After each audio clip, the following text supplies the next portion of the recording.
man's debutante backseat of Jackie's car.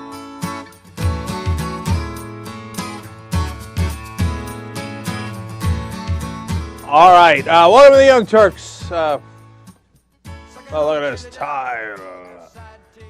I like to keep it on for one segment if I do the show, the MSNBC stuff out of Burbank. So, anyway, great show ahead for you guys. The Dr. Laura thing it's huge.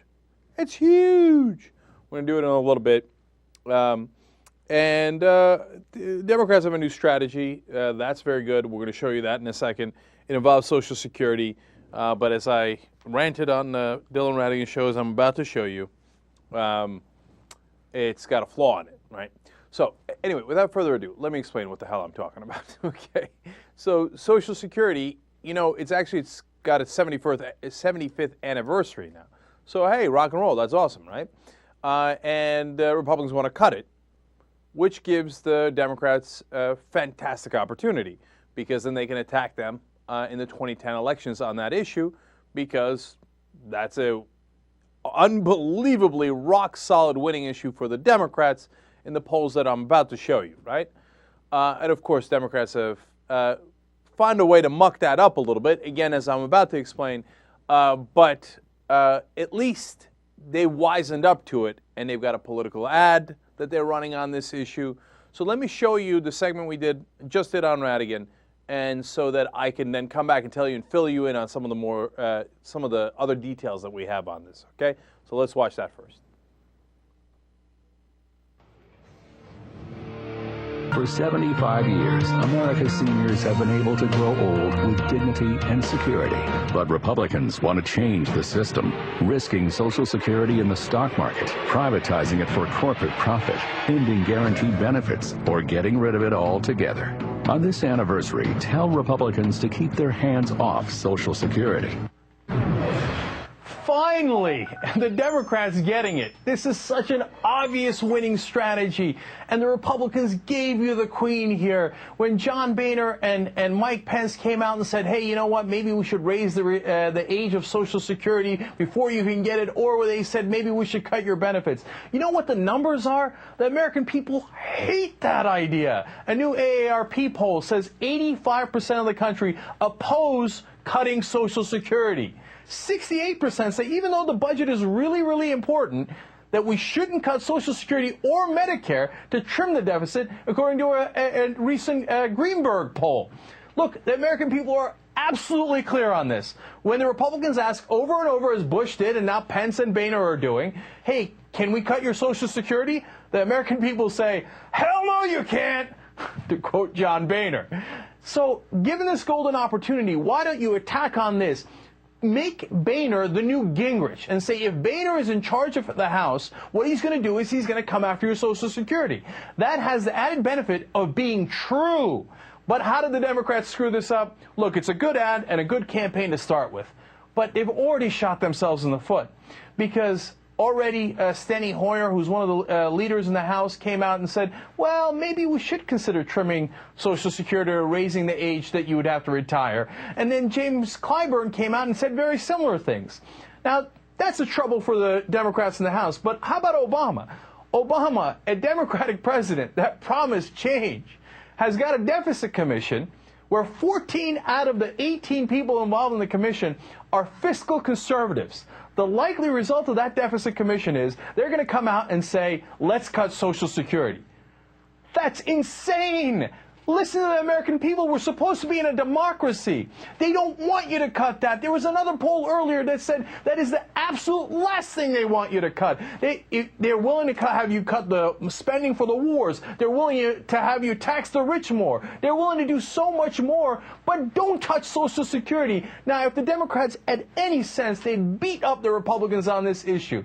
I'm afraid they've already given up the queen by doing the things they have with Hoyer and Clyburn and the Deficit Commission, but it's not too late. They can rally around and make this the defining issue of the 2010 elections if they have any sense in them at all.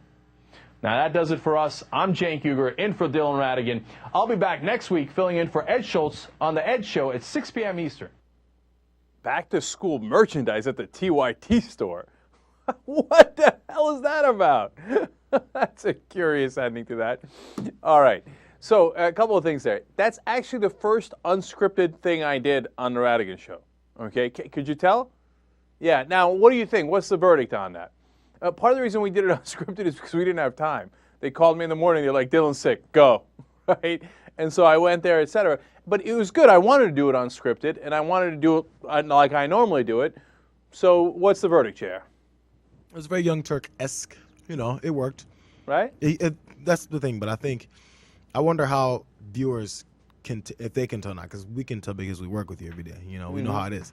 But I think it worked out fine. There wasn't any issues. I don't think there's no problem. Right. You seemed looser. All right, good. I like to hear that. All right, now some things I didn't get a chance to squeeze in because everything's budgeted, of course, on television time-wise. Is, look, do the Harry Reid strategy. I can't believe I'm saying this.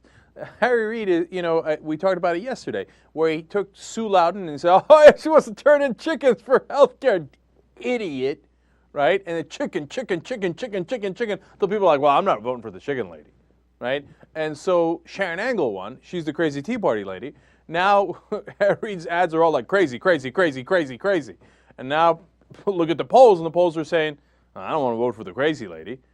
Look, in politics, sometimes it's subtle. Sometimes there's 12 different issues that matter. And sometimes it's not subtle at all. And who cares about the 28 other things you did and things that I care deeply about, warrantless wiretapping, military commissions, 88 out of 89 times. What a random proportion. That's not going to matter at all. The one thing is you find something that your voters don't like, you pin it on the other guy, and you just press it into that wound. You see what I'm saying? Okay. One day we'll do that on MSNBC too, confuse the hell out of people. And so, look, Reid did it to great effect so far in Nevada. Of course, a classic example of this is what I alluded to briefly there, which is Newt Gingrich. Remember when Democrats ran against Newt Gingrich? And they said, oh, Newt Gingrich, he cheated on his wife, he shut down the government because he's a crybaby, and he wasn't invited to the front of the plane. Gingrich. Totally worked. They should do the same thing with Boehner. I was watching Ed Schultz last night. He's on to something, man. He's the one pressing hardest on this. That Boehner took, are you ready for this? 119 golf out trips, not trips, went golfing 119 times. Let's put it that way. Last year alone. I don't even know how you can do that. 119 times? Jesus, did you play all 18 holes every time? I don't think I can play 119 holes of golf in a year with my stupid schedule, let alone if you're the House Minority Leader. See, these guys, they don't give a damn. Okay? And look, I'm going to start calling them, it's a little childish, but I'm not that above it. I'm going to start calling them the Richie Rich Party. That's what they are. They only care about the top 1% to 2%. They play golf all day long, and they want to cut your Social Security. You take that, you make Boehner the new Gingrich, and you just rub it in. Okay, I don't want to vote for Boehner. Okay, fine, I'll vote for Democrats. Look, do I wish democracy worked otherwise? Absolutely. But, Obama and his team's always talking about, like, realpolitik. Like, oh, you don't understand how Washington works. You liberals are all idealists, you professional leftists. What are you talking about, man? I'm so ready to play dirty. Okay, come on, let's roll up our sleeves. Now, let's do it right. And you know what? I know I pointed out Clyburn and Hoyer there, and he's got Obama's the stupid deficit commission. I don't believe it. Look, by the way, if I thought it was a real commission and they were really going to cut the living hell out of the Pentagon, because that's what you really need to do, and if they were going to raise taxes on the rich significantly, which is what you really need to do in order to be a deficit commission, then I'd say that's brave, okay? I don't care about the politics of it. I support that. He's not going to do it. You know what they're going to do, right? So they should take that deficit commission, crumple it up, and throw it in the goddamn trash bin, okay? Anyway, despite all that, if you only care about the politics, just run on that, man. There's, but Steny Hoyer said so. Who cares? Who cares what the Republicans say? Just keep pounding it and pounding it and pounding. And you know you're right. Look, I'm not telling him to do something that ain't right. What did Bush try to do? He tried to privatize Social Security. What did Boehner and Pence say? Yeah, come on, let's raise the retirement age and let's cut your benefits. Pound them. Release the Kraken. All right, let's see if they can do it. Chris Van Hollen, head of the DCCC, claims they're going to. And of course, you know me, I mean, I'd also, absolutely insist on pointing out, which the Democrats never, ever, ever do because they don't know how to make their case. Social Security is not insolvent. It's kind of weird because when I do this, I'm shouting, but it actually covers the mic so you hear it less. Interesting little twist in video here and audio. Anyway, I'm going to say it one more time. I'm going to say it 12 more times. I'm going to say it probably 120 more times. Social Security has a $2.5 trillion surplus. They're lying to you to take your money. Okay? All right. Now how are the Republicans doing? Because we were assuming the Republicans are going to win a little bit. I think they're going to win a little bit in 2010 in Congress so far. But things can change. Democrats can get their head out of their ass, and then things could be different, right? Of course, conventional wisdom is that the Republicans are going to win everything, that they're going to steamroll the Democrats, et cetera. But why? Because Washington believes the Republicans are right anyway, right? And they always think they're superior, and so they think, well, obviously, Democrats, they didn't solve unemployment, so that's it. Here come the Republicans. Here's what they're discounting. The country still pretty much hates Republicans. So we're stuck in between a rock and a hard place, right? So now let's look at the Republican numbers. How are they doing? Look at this. In the Northeast, as far as generic ballot advantage, NBC News Wall Street Journal poll. In the Northeast, the Democrats have a 55 to 30% edge. They have a 25-point lead in the Northeast. The Democrats do. In a year, they're supposed to go, they're going to get wiped out. They're going to get wiped out. Really? Okay, so that's the Northeast. That's more liberal. So let's check out other areas. In the Midwest, the Democrats lead 49 to 38. That's still a huge 11-point lead in the Midwest. Now, in the West, it's not as good. It's close. It's 44-43, but the Democrats still have the lead. So Republicans, they're coming. Oh, my God, they're going to be awesome. Where? You know where. You remember the one place I haven't told you? The South. Okay, so in the South, they have a gigantic 52 to 31 lead. But so what? Take the South. Good riddance. I'm playing. All of you guys in the South, I love you. But what am I going to do? You got a bunch of, cavemen in your living next to you, right? So the Republicans have a 52-31 advantage there. But who's surprised that the Republicans are going to win the South? And that's their big strategy? Oh, no, we're going to take over the House by winning the South? I mean, you've been trying that for the last 30, 40 years, and sometimes it's worked. But to this day and age, just the South ain't going to do it for you. So don't get too excited about, oh, my God, Republicans are going to win, Democrats are going to lose. That jury's still massively out. All right. Now, look, as I said on Social Security, I say it all the time. The key to all of this would be if the Democrats actually fought, if they actually made their case, et cetera. And I just want to go to a Lawrence Lessig article here because he nailed it. I mean, it's very similar to what I say. The reason I'm going to quote it is because he's quoting Obama. And he found some great quotes about what Obama wanted to do and then delivers the same point I've been making, but I think in some ways sharper. He wrote this on Huffington Post. It's Professor Lessig from Harvard Law School, brilliant guy. And he says, look, this isn't about being a lefty or a righty. And he said, Obama actually didn't promise to be a super liberal in the campaign. So there's nothing actually to be that disappointed about. Now, at first I was thinking, that's partly true, partly not true, because he said he was going to change the whole system. And then Professor Lessig comes around and goes, think about it. On the issues, he didn't promise to be super liberal. And I was like, that's a pretty good point. Like, for example, he pretty much let you know that he was going to escalate in Afghanistan, right? He said, but the one thing he definitely did promise was to fundamentally change the system, right? Now, I've said that 100 times, but here's some quotes from President Obama that Professor Lessig found. He said, unless we're willing to challenge the broken system in Washington and stop letting lobbyists use their clout to get their way, nothing else is going to change. And the reason I'm running for president is to challenge that system. Now, whether you think healthcare reform worked or finance reform worked or it was good enough or not good enough, does anyone actually believe Barack Obama challenged the system of Washington? That, wait a minute, no, you know what? We're going to change the way lobbyists do things. So we're going to change the way they influence Congress, etc. How?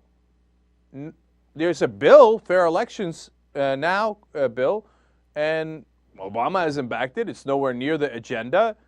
What has Obama done to change the system and to challenge the system? I'm literally asking you. I'm not asking you, hey, did he pass a piece of legislation that was a little better than before? I'm asking you, how did we challenge the system? And that's why I like Professor Lessig's piece, because it goes to the core of Obama's problem. Let me give you more quotes. Obama said while campaigning, if we do not change our politics, if we do not fundamentally change the way Washington works, then the problems we've been talking about for the last generation will be the same ones that haunt us for generations to come. Oh, candidate Obama was 100% right. That's why I backed the guy. President Obama hasn't done it, and he's right. We're going to have the same problems. Look, think about it. Every issue. What do I tell you about healthcare reform? We didn't really fix it because we didn't change the system. So we're going to have that same problem a generation from now. We're going to have it 2 years from now. We're going to have it 10 years from now because we still rely on private insurers. I mean, look, I don't want to get back into the old issues again, but let me throw one thing at you. That's a perfect example of what Professor Lessig's talking about, what I'm talking about. And he has let me see here, 1, 2, 3, 4, 5, 6, 7 great quotes from Obama. Check out his piece on Huffington Post. I don't want to read them all to you. They're all along the same thing. I'm going to challenge the system. I'm going to change it. Special interests aren't going to be in charge. And that leads me to my final example. Think of what he did with the drug companies during that healthcare reform. Did he say, all right, you know what, I'm going to throw the bums out, or I'm going to throw the lobbyists out, not the drug companies, but the lobbyists, or I'm going to try to find a way so that those lobbyists cannot influence me, cannot influence the congressmen, cannot influence the senators? No. He brought in Billy Tauzin, who was, remember, in Congress when they passed Medicare prescription bill under Bush. He negotiates the Medicare prescription bill, and he puts in a clause there that says the government cannot negotiate with drug companies. Now, that clause is mental. I mean, I'm not sure I can imagine another country in the world where you can get away with that, where the government says, okay, I will not negotiate on behalf of the American people who I represent. You charge us whatever you like. It's insanity, right? So then Tauzin, after doing that while he's in government, then switches over to become a lobbyist for the drug companies and gets paid several $1 million a year. Now, if you're Tauzin and you took that bribe, that makes a lot of sense for you. For the rest of us, we got hosed, right? So Obama ran against that. And he had that in a commercial. He had it in a campaign ad. We ran it for you, right? So then he comes out afterwards, during the health care reform. He invited Billy Tauzin in to the White House. Now, look, I'm not going to go crazy that he talked to the guy, right? But first of all, Tauzin was at the White House more than any other lobbyist during the whole health care reform debate. Okay, but you know what? He can listen to him 100 times as long as he doesn't actually do what Tauzin wants him to do, right? Except that's the problem. Obama negotiated the same exact thing that he complained about. We cannot negotiate with drug companies. So how is that challenging the system? By the way, honestly, on that issue, Obama's worse than Bush. Because then they in the healthcare reform, they extended drug patents for 12 years, which is gigantic. And they said you cannot import drugs from other countries. It's a total and utter monopoly for our giant drug companies inside the U.S. to charge us anything they like. So how is that challenging the system or changing the system? That's what I'm talking about. He didn't do it. You can argue about the relative merits of the bills, but his central promise of challenging the system, he didn't even take one step toward. That's among the issues. All right, look, there I go again. What did I do, spend 20 minutes ranting on that? All right, we got to come back and do Dr. Laura. Everybody hang in there. All right, back on the Young Turks. Cenk and Anna joins me for this special Dr. Laura segment. But before we get started on that, first, thoughts? Oh, my God.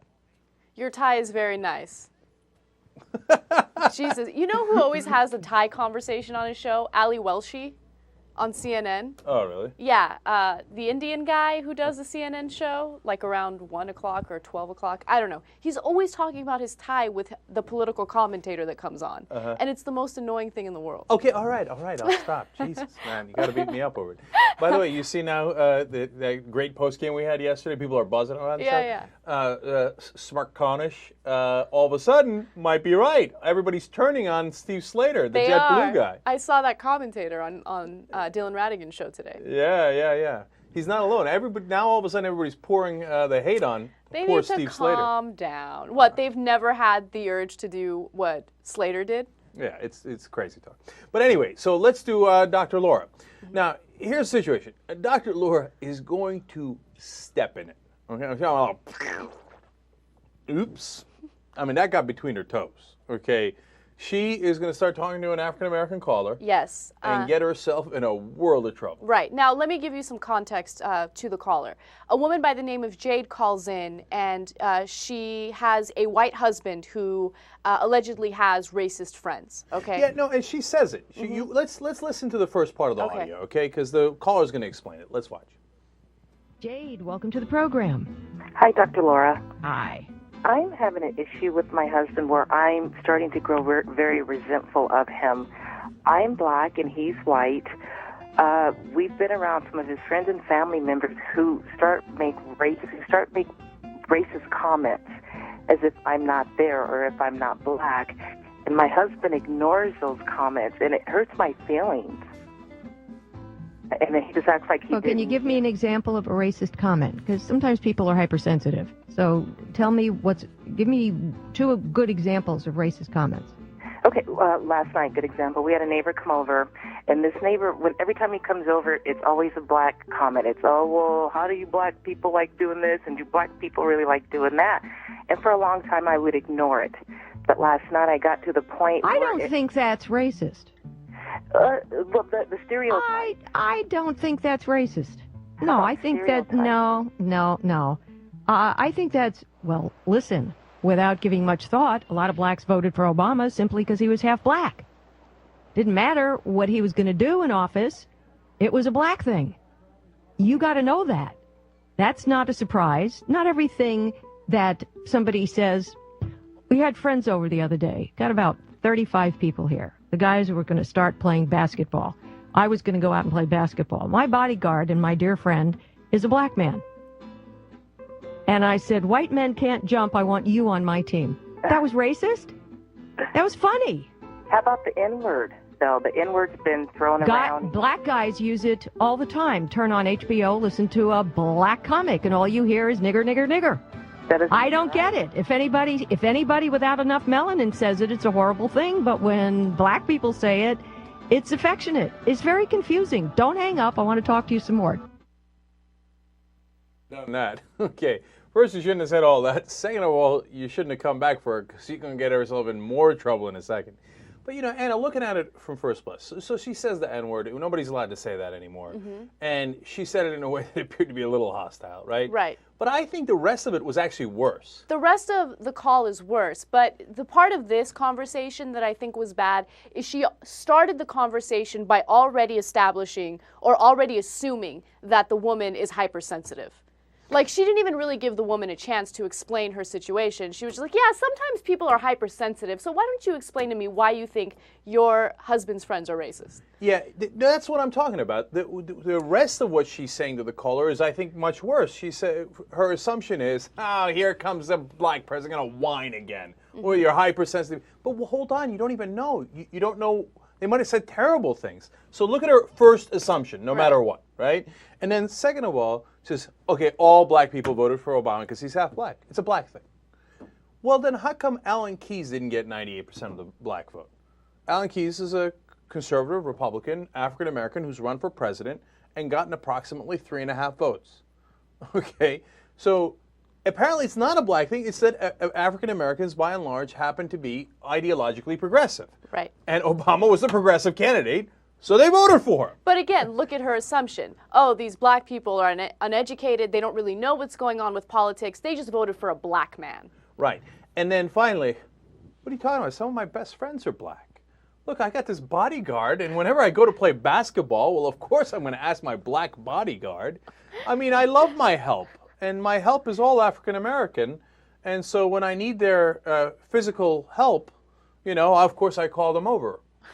I mean, how loaded is everything she's saying with these enormous assumptions and stereotypes? I know. So if she just said the N-word, like, hey, wait, you know what, the comics say it, and boom, said it, I don't think it would have been nearly as bad as having said it in all that context. All right, now, if you thought her use of the N-word a little bit there was bad, wait till you get a look at what happened when they came back from the break. Let's listen. Jade, what did you think about during the break, by the way? I was a little caught back by the N-word that you spewed out, I have to be honest with you. But my point is race relations. Oh, then I guess you don't watch HBO or listen to any black comedians. But that doesn't make it right. I mean, race is a big My thing. dear, the point I am trying to make... to another level that's unacceptable. Yeah, we got a black man as president, and we have more complaining about racism than ever. I mean, I think that's hilarious.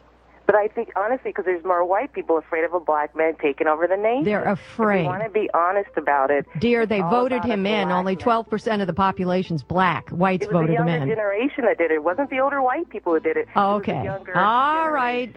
All right. Chip on your shoulder. I can't do much about that. Yeah, I think you have too much sensitivity it's okay to say nigger. and not enough sense of humor. Well, it depends how it's said. Is it okay to say that word? Is it ever okay to say that word? It depends how it's said. Black guys talking to each other seem to think it's okay. But you're not black. They're not black. I see. So a word is restricted to race. Got it. Can't do much about that. I can't believe someone like you is on the radio spewing out the nigger word, and I hope everybody I didn't spew out the nigger word. Nigger. And right. I said that's what you hear. Heard it. Yes, they did. I hope everybody heard it. So what they did, and I'll say it again. Nigger, nigger, nigger is what you hear on HB. Why don't you let me finish a sentence? Okay. Don't take things out of context. Don't double NAACP me. Leave them in context. Means, and I know it came from a white person, and I know the white person made it bad. Thank you very much. Thank you very much. Can't have this argument. You know what? If you're that hypersensitive about color and don't have a sense of humor, don't marry out of your race. If you're going to marry out of your race, people are going to say, okay, what do blacks think? What do whites think? What do Jews think? What do Catholics think? Of course there isn't a one think, per se, but in general, there's think. And what I just heard from Jade is a lot of what I hear from black think. And it's really distressing and disturbing. And to put it in its context, she said the N-word, and I said on HBO, listening to black comics, you hear nigger, nigger, nigger. I didn't call anybody a nigger. Nice try, Jade. Actually, sucky try. Need a sense of humor. Sense of humor. And answer the question. When somebody says, what do blacks think? Say, this is what I think. This is what I read that if you take a poll, the majority of blacks think this. Answer the question and discuss the issue. It's like we can't discuss anything without saying there's isms. We have to be able to discuss these things. We're people. Goodness gracious me. Hypersensitivity. Okay. Which is being bred by black activists. Oh my God. I really thought that once we had a black president, the attempt to demonize whites hating blacks would stop. In other words, they stopped But it seems to have grown. And I don't get it. Yes, I do. It's all about power. I do get it. It's all about power. And that's sad. Why did she end that with a discussion about power? Like, she's so crazy and delusional.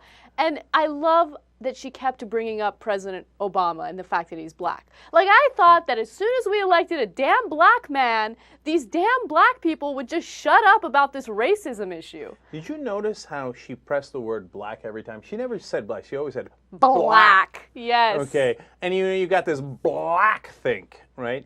Now, look, I don't think the N-word is nuclear, and people might disagree with me on that, but we've used it in different contexts. For example, when I'm quoting somebody who said it, right? Exactly. Okay, and we've had really honest discussions about race on this show. Everybody knows that, right? But it's all about context. When you listen to her context, it gets so much worse, right? She says, one of my favorite things was, she said, look, all you black people voted for Obama because he's black. When the caller said, look, older white men didn't vote for for Obama as much, then she turned around and instantly said, oh, you got a chip on your shoulder. Right. So Dr. Laura doesn't have a chip on her shoulder for saying that all black people think alike and that they all voted for Obama without thinking about it at all. But once the caller says, hey, you know what, demographically, older white men didn't vote for Obama, it's like, oh, you got a chip on your shoulder. Still complaining, blah, blah, blah, blah, blah, blah, blah, from this N-word. Okay, and when she thinks racism is over, or she, ironically, right? She should listen to herself. But look at the story we just ran a little while ago. Remember the guy who was trying to get a house? It's a $1.7 million house in Connecticut, and the family's African American, and the white family says, we won't sell to you because you're black. Okay, did you think that was all going to go away because you elected a black man? No, that's it. Racism disappeared. And will you people stop complaining about it already? Just let us do it, and you shut up about it. All these hypersensitive activists, black activists. Yeah, and another thing that was revealing there, she said, oh, don't take me out of context. Don't double NAACP. Okay, don't NAACP. Wait a minute. That got done to the NAACP. They didn't do it. Exactly. And I assume she's referring to the Shirley Sherrod story. She's the one that was taken out of context. The reaction of the NAACP audience was the one taken out of context. What did the NAACP do that was out of context? You know what I'm saying? Did they do that to somebody else? Because in Dr. Laura's mind, as you listen to her, black people are always guilty, and they have no sense of humor, and they keep complaining, and and it's their fault. And then she talks about sense of humor. Where was the humor in any of that? Yeah, exactly. Was she trying to joke around? It didn't sound like a joke, right? It sounded pretty serious about her comments about the elections, her comments about people's chip on their shoulder. I think when she said sense of humor, she was referring to the woman's husband's friends joking around about black individuals. And she thinks that you should have a sense of humor about that. Look, there's a conversation to be had about that. But can you understand how it might be annoying to some folks that people like Dr. Laura think a great sense of humor is, I want to play basketball, so let me get a black guy. That's just funny. That's just, white man can't jump. That's funny. Okay? Black man can jump. She doesn't even get that might be like a little annoying to folks. Right, absolutely. She's crazy. All right, so at the end of all this, she realizes, oh, yeah, that put me in trouble. Okay, so she's going to have to come out and do an apology. Yes. So I can't wait to hear this. So she did apologize on the following day during her program. She said, yesterday I did the wrong thing. I didn't intend to hurt people, but I did, and it makes it the wrong thing to have done. I was attempting to make a philosophical point, and I articulated the N-word all the way out more than one time, and that was wrong. I'll say it again, that was wrong. And then she continues to say, I pulled myself off the air at the end of the hour. I had to finish the hour because 20 minutes of dead air doesn't work. I'm very sorry. It just won't happen again. Yeah, after having listened to her rant, does anyone really believe she's sorry? No, I think that a program director pulled her aside and said, look, you can't use the N-word 11 times in the time span of 5 minutes. And that you're going to lose your sponsors. Yeah. And then that made her very sorry. All right. And that's when you can tell, because what she's sorry for, really, I don't care. Maybe that's just me. As you guys are already saying, who cares? I don't care about the word, whatever. It's all a matter of, the problem is, I don't even believe whatever she may, somebody may call her racist because she said the word. I don't really care. The thing is her beliefs, it all came out throughout the whole thing. And so I could see, sometimes these are just stereotypes, because when the caller first came in, she's like, well, I wouldn't call it racism. She said, okay, well, stereotypes. And when she was in the middle of trying to say stereotypes, she was too busy interrupting her and just went off on the racist rant and said, "Oh, you everybody, black president, half black president. You guys all voted for him for that reason anyway." So if black folks vote, and she directly contradicted herself, because black folks voted only for Obama because he's black, that's why he's in office. Then the very next segment, oh, well, you know, black folks are only 12% of the population. White people voted him in. Which one is it, idiot? You can't have it every way you want just because that particular part of the argument suits your objective, whatever that could be. But finally, I think we need to have a new style of show here. Can I play some bullshit music underneath you the entire time you talk? So that's completely frustrating. I just don't want. Yeah, Jesus, man. I was like, when is the? No, I said, fade it out, please. That music's really weird because I like listen to her and I've never heard that music before. Okay, but do you see why I listen to her now? Because how can you not listen to that? As terrible as it was entertaining. Well, I mean, under that logic, you should be listening to Michael Savage 24/7. Yeah, but This guy's a freaking lunatic. Michael right? Savage isn't on while I'm on my way to work. No, it was very ethnic, by the way, too. I'm sorry, I'm stuck on the music. Can you give me some good old school Turkish music I can run underneath the entire time? La la la la la la ba ba ba da da da. All right, one last thing on this before we leave. This is a little tangential. What do we all think? I mean, on the one hand, I'm tired of saying the N-word because it sounds so stupid and goofy, right? On the other hand, it does still get you in trouble. What are you going to do, right? So, like, when I'm quoting her, I just want to say the frickin' word, right? Because she said it. I'm quoting her. But I can't get myself to do it. No, I mean, look, it depends on the context, obviously. If you're quoting someone, yeah, you should say the word. Okay, but you won't say it. No, I won't say it. I mean, I think, personally, I think there's nothing wrong with saying it. But I know what your frustrations are, because even me, like, I'm too afraid to do it because there are people who might take it the wrong way, and I don't want to come off as someone who's being insensitive. Yeah, I think it's ridiculous, but you got to do it because some people are irrationally, and I'm talking about black folks who don't want to hear anybody say it in reference to anything, you know. Oh my God, just think about it. Just calm down, you know. You can still be offended by it. We get to still be offended, but just pick it for the right circumstances, you know. It's just Look, I just want people to think a little bit. You know what I'm saying? Look at the context. You know, this one is obvious, right?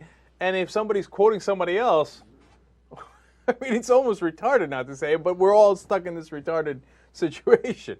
But what are you going to do? All right, so for now, we'll keep saying that word. You know, I was remembering back, it wasn't like this, you know, earlier, which is interesting, right? I don't mean earlier as in the 1960s. When we started with the first show Ben and I ever did in 2002 for Sirius, we said the actual word like many, many times. Because we were talking about rap music, and we're talking about whether we should say the word, you should not say the word. That was a controversy that was brewing at the time. But it was perfectly acceptable, not perfectly, but it was fairly acceptable at the time to have that conversation and to use the word. It's interesting. The other aspect of it, I'm sorry, we're still on this, but that I think a lot of people do, and it's been in the back of my mind, I haven't said it, is people assume that they say, well, black people say it to each other all the time. Yeah, a lot of them do. What you don't hear is a lot of black folks really get disgusted when other black folks say it to each other all the time. It's not like everybody sits around and says, oh, yeah, let's wait for some white person to come in so we can get mad. You get plenty of black folks that are like, don't say that. It happens all the time. Right. It's not like it's 100% broad, you know, acceptance of it. Right, especially old school folks. Because old school folks remember when that word was used all the time, and there wasn't anything friendly about it, right? I thought all black people used it because of the comics on HBO. I mean, what happened? Because that's how black think is. All right, we got to go. I got to come back and do some stories. And I'll be back in just a little bit too. All right, Young Turks. As soon as the beat drop, we got the streets locked overseas. Here are a couple things I must say right away. First of all, I can't love that song any more than I do. I'm going home and putting it on my iPhone. What's the name of that song? It's Beware. Beware? Yep. By? Punjabi MC. And of Punjabi course, MC. with Jay-Z on it. Right. Yeah, okay. I love that beat. It might be my favorite beat in the world. Furthermore, I was just checking our Twitter account, which I like to do. I'm not one of those anchors who's like, okay, well, I'm actually checking, okay? And first of all, that guy's a dick over that Jesus. He hijacked my account. And somebody's asking about it. They're like, did somebody steal your account? Because I asked Jesus because I'm a moron, right? to help me with my Twitter because I couldn't get back in on my app. So I said, yeah, I got it. So he fixed it, then sends out a message like, Jesus, Jesus Godoy is awesome. I love him. He's like the greatest guy in the world or something. Right? So anyway, yes, he sent that out. But no, then I was just checking it, and Bunster Bine has a perhaps devastating development, and I don't know if it's true or not, it's just on Twitter, saying that those Montana Fishburne tweets might be fake. Oh, okay. They might be from a fake account. So if that does, it'll be a very rare Supreme Court reversal. Okay, so, and I said that we might. I said, that there might be an appeal of an appeal. So we'll try to find out for you, because I know you're on the edge of your seat. And if it turns out she did not tweet those things out, we will walk those comments back. Who are you, Paul Pierce, man? Every time somebody gets in some kind of trouble with their Twitter account, they go, oh, it was hijacked. Oh, somebody hijacked my Twitter account. How easy is it to hijack these accounts? After, when Paul Pierce was, I think he either guaranteed to win or something like that during the playoffs. But he did over Twitter. He said, oh, a sweep. He was calling a sweep. And it said, oh, he got all this trouble for it. He's like, oh, somebody hijacked my Twitter. Yeah. Well, like Mika's, we were doing the Mika Brzezinski story yesterday where her daughter hijacked the Twitter. Right. Okay, now I'm going to read you the tweet that I sent out, and you tell me if it was hijacked or not. This is jank. Already. Yeah, that's what I would write. Okay. This is jank. I think Jesus is awesome. I wish I was as cool as him, but I can't. You should follow him at rockandroll_Jesus. Just fucking do it. No. What's awesome about it is he actually replied back with his own Twitter account to it. Okay, let me see if I can find that one. I love that. Okay. It says, at the Young Turks, this is Jesus' reply. At the Young Turks, aw, thanks, Jank. Yeah, I'm awesome, but you'll get there at my level. Just keep trying. Plus, don't give me your phone next time. Well, that makes a lot of sense. How jealous are you of the trip that Jesus and I took where we had all that tweeting fun? Oh, really jealous. Yeah. I think I told you, like, when I was reading them, I was at Ladisa's house watching some boring movie that he made me watch, and I was like, I want to be in D.C. getting drunk. What the hell? What the hell? Okay, time to thank some members. I'm going to go to member number 1321. I feel like the middle of the list doesn't get enough love, right? Francine Price joined up on February 24th of 2009. At this point, that's pretty old school. Francine, you're awesome. And then I'm going to go with Selma Alamad. Now, Selma, what did you do? Look at this. You're all the way back in October of 2007. She must have left and come back and lost her spot. And now she's all the way at 1582. October 2007, geez, Lord mercy, that'd put you in like the top 200 or something? Top 250. All right, what are you going to do? It happens. All right, look, from what people are telling us, we got a lot of emails about it. Yeah. Apparently yesterday's postgame was pretty good. Yesterday's postgame was great, yeah. I enjoyed taking part in it. I think one of the tweets said it, too. They were like, you know what? Damn it, it's worth the price of admission. Yeah. Okay, anyway, enough hype up on that. If you're a member, we'll see you over there. We got plenty of great stories today, too. All right, let's go forward. I have 2 studies, and both studies indicate that women would rather give up sex to lose weight or give up sex for the internet. No, God, I fucked that up. Okay. All right, let me start again. Okay, start again. Okay, go ahead. All right. I have 2 studies. Oh, you do? One indicates that women would rather give up sex all summer instead of gaining 10 pounds. And another study indicates that women would rather give up sex than give up the internet. I'm totally not surprised by any of this. Okay? Because, you know what, giving up the internet really sucks. Somebody asked me the other day, oh, what if you had, somebody gave to you and said you have 3 months vacation and $10,000. Where would you go? Oh, but by the way, you can't have the internet. I was like, take the money back. Okay, what am I going to do with 3 months without the internet? You crazy? I'll jump off a cliff. It makes you a little crazy to be without the internet for that long. Like when I went to Jamaica for like, how long was it? Like 10 days. We didn't have internet access. And we had a butler, though. And oh, please. But we did have a butler. And I said, geez, but please do get me the news. Like, Ladis went out of his way to make sure that I didn't have a laptop with me, that my phone was disconnected. Like, I had no way of checking the internet, and that was not okay. So I, like, went to the butler almost as if I was trying to get him to deal me crack. Like, I was like, hey, do you know where I can find a computer with internet access? Please tell me. And, like, he took me, like, to a back room where I could use the internet without Ladis knowing about it. It was great. Okay, so I'm not surprised that women are like, look, if they're married, they're like, oh, okay, sex with that guy for the 200 millionth time in a row, or the internet. Okay. You know, some people, of course, don't think that way inside of marriage because they got some husbands that are, you know what I'm saying. But, you know, I'm saying for a lot of other people. Okay. So, and then as far as losing weight and gaining weight, you kidding me, 10 pounds? I know, especially for a woman, okay? Because obviously these studies have to do with women, right?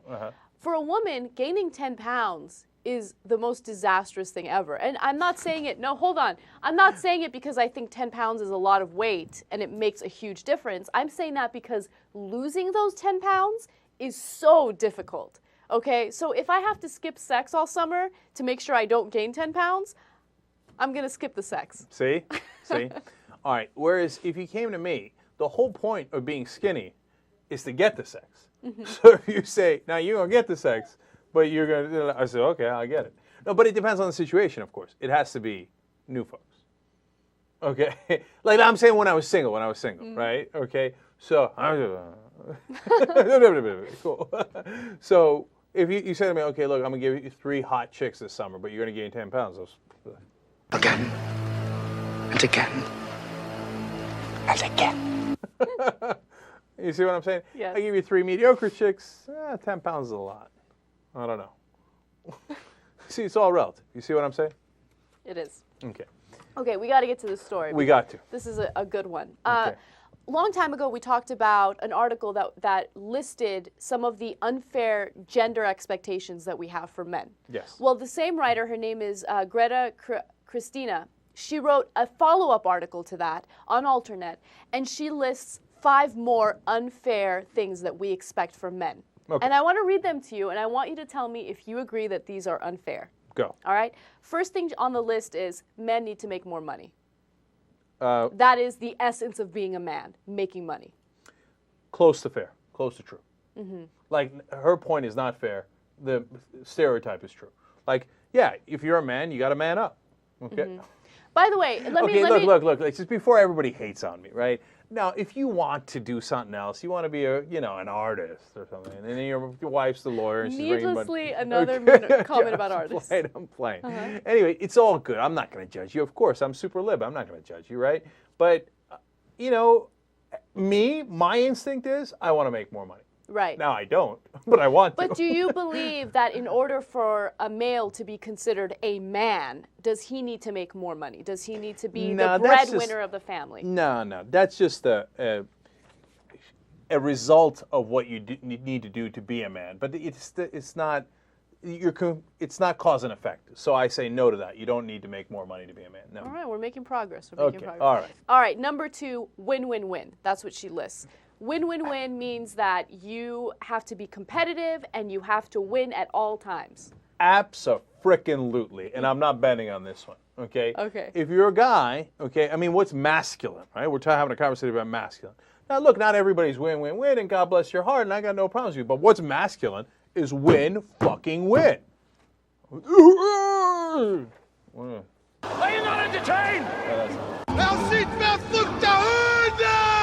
This is Sparta! See, that's a man, okay? And he wants Sparta to win. Now, ironically, he got his ass kicked by the end of the movie, but nonetheless, okay? So if a man or a guy does not have that competitive nature, do you think that makes him less of a man? No, I'm not going to go that far. All right. Look, I think you're being reasonable. Okay. All right, let's go to the next one. Number 3 is be physically strong. And that That's means right! Tonight, we dine in hell! Okay. No, look, if you're born skinny, you're born skinny. I mean, Right. what are you going to do? I mean, I happen to have been born incredibly strong. But, hey, look, sometimes you win the lottery and sometimes you don't. What can I do?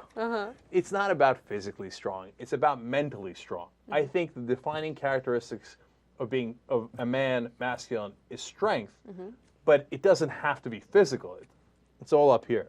Women want it though sometimes. Majority. I'll give a majority. I'll give a sweeping statement. I think majority of women want that. Of course, generally, does a woman want a guy who's well built and has a six-pack? Of course. It's right? like saying, does a man want a woman who has a small waist and ample breasts? I mean, well, not even just for looking at, but like I don't know. What is this? A Google the Geico commercials? Does a 10-pound biscuit or whatever the fuck? You know what I'm saying? I love those commercials. All right. Anyway, yes. What's next? All right. Next, we have. In order to be a man, you need to know how to fix stuff. Oh hell no, because I don't know how to fix stuff. So I'm definitely against that one. Like I'm always like, what? You turn it to the right or to the left, clockwise or count? Ugh. And then Wendy will be like, get out of the way, right? So, all right. So that one I'm not buying. And then the last one is you got to get it up. In order to be a man, you must be able to get hard at a second's notice, and you must be hard enough until the woman is able to get her pleasure. That is a gender role and a standard for a man. And what do you think about that one? What do I think? Yeah. I think that it's unreasonable to ask for that. Obviously, that's not the case for many men. That's why there are drugs out in the market to those help poor that guys. You know, not for me. You know, walking around now. Look, there's no guy out there who's Superman. Like, you can't be like, all right, What do you mean? go. What do you mean? What do you mean? I think it's probably the most basic thing about is we're gonna do, nature and all this stuff. We're talking about what is a man, what is a woman. Well, that's how reproduction happens, right? If a woman can't have a child, if she's unable to conceive for whatever reason, there's some women that go like, oh, I feel like less of a woman because I can't have a child and she wants one. If a guy can't have a child, he seems like less of a man. Jared's it sucks, point, but look, I feel bad about it, etc. But Jared's point is nearly undeniable. Like, you want to be a man, well, you have to function as a man. So, yeah, I mean, obviously, you got to lay down the wood every once in a while and make that thing work. Okay. Now, on the other hand, I'm not saying you got to walk around with a boner the whole time. I mean, you know what I'm saying? Like, I'm constantly erect. Congratulations, dude. I mean, I don't know. I'm not sure that's what we need, but when called upon to do what a man does, you do have to deliver. Generally speaking, makes sense? Yes. Look, you do have to deliver, but I think that what this writer is trying to get at is that men have these unreasonable expectations, or women have unreasonable expectations for these men, like you said. But I don't even believe that. I mean, do you think a guy has to walk around with a constant erection? No, and but is that I a think, turn on? hold on, but one thing that I like, do know, oh no, there he goes again. one thing that I do know is that men get put down if they can't get hard at a second's notice. You know what I mean? Like, people will put them down for that. I don't know what you mean. I love the way it describes the penis. All right, listen, we're done for this hour, but we'll pick this kind of conversations up in the post game again, where we do terrible, naughty things. All right, I'm gonna keep reminding you guys, okay? Starting Monday through Friday, 6 p.m. Eastern, I'm filling in for Ed Schultz. Get your aunts, your uncles, and your cats, dogs, and goldfish to watch it, okay? We'll come back for another hour. Wow, maybe need a cold wet towel. Morel's on the way, so stay in place.